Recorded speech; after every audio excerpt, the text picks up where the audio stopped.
Real Maharashtra 24 news, आम्ही दाखवतो सत्य।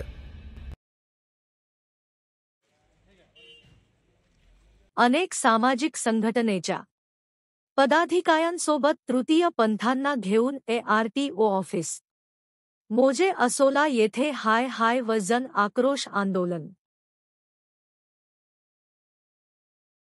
परिवहन कार्यालय मोजे असोला येथे आम्ही 7/10/2024 रोजी तक्रार दिली आहे। त्या तक्रारीवर वेळोवेळी आमचं शिष्टमंडळ येऊन यांना भेटलेलं आहे। उपप्रादेशिक परिवहन अधिकारी आशिष पाराशर यांना सहाय्यक वेळोवेळी चर्चा केली, परंतु त्यांनी याबाबत कुठल्याही प्रकारची कारवाई केलेली नाही।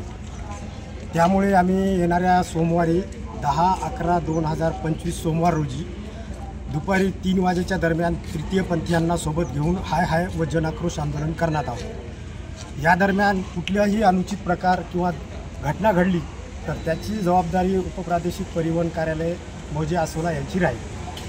उपप्रादेशिक परिवहन कार्यालय मौजा असोला इथे आम्ही 7/10/2024 एक तक्रार दिली होती भ्रष्टाचाराबाबत, पण पारसकर साहेबांनी त्याच्यावरती गंभीरतेने कारवाई नाही केली। याच्यामुळे येणाऱ्या 10 तारखेला सोमवारी तीर्थपंथीयाला घेऊन आम्ही आंदोलन करणार आहे। याची जर काही बी अनुचित प्रकार घडला तर हे परिवहन खात्याची जबाबदारी असेल।